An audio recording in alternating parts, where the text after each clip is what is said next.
How we doing, guys? Sam back in Anglers with this week's fishing report for you. It's that time of the year we have a lot of stuff beginning to heat up. The first thing we're going to start with is perch. Everybody wants to know where the perch are. They finished up their spawn up in the headwaters and they're starting to work their way back down into your main part of the river and bay. We're starting to see a few more pop out in the bay yet. The rivers are doing pretty well, but the bay is going to be shortly after. Sandy Point, they've been reports of quite a few of them being caught this week. So good time to get out there, whether you want to bottom fish for them or start casting your light spinners in shallow waters, your light lures like that. Perch fishing is finally starting to heat up. By mid-May, it's probably going to be full-blown for you.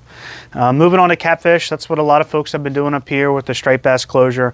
Catfishing has been fantastic still. Anytime you can get out there, it seems to be pretty good. As far as areas go, the mouths of these rivers here, all north of the bay, the mouth of the Magothy, the mouth of the Chester, Patapsco, have all been really productive. Pedickery Point, right out in front of the mouth of the Magothy, has probably been the most popular spot. Getting out there, anchoring up in anywhere from 15 to 25 feet of water and fishing some chunk bait on the bottom, mostly LY. Cut up shrimp is also another good option, cut up mullet. There's a lot of baits you can use for them, but really just get out there. It hasn't just been out towards the mouths of the rivers. Folks fishing up inside the rivers, places like Jonas Green Park, up in the Severn, they've been doing pretty well from shore there as well. Also, anywhere it seems you can get out, there's a lot of public access and neighborhood access in the Magothy that people have been doing really good. Some really big channel catfish being caught too, not just blues, so a lot of good stuff to go out there and do. As far as shad fishing goes, most of that's kind of fizzling out as well. They're still catching some at some of your bigger rivers. Of course, the upper end of the Potomac, Fletcher's Boathouse, still catching a few. Seems like a lot of the shad has finished up though on the eastern shore rivers.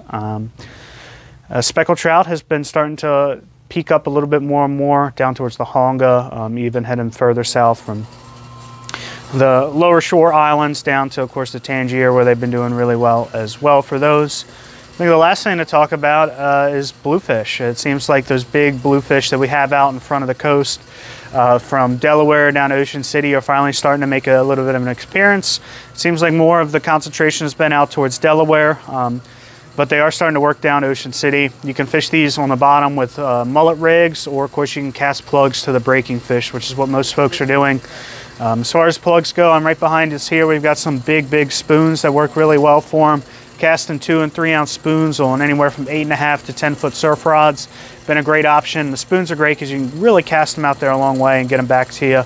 That's a good option too, but topwater baits like your bigger plugs, 2 ounce, 3 ounce, poppers and walking baits have been doing pretty well. Daiwa SP minnows, a little bit lighter, but if they're closer to shore, you can cast those as well.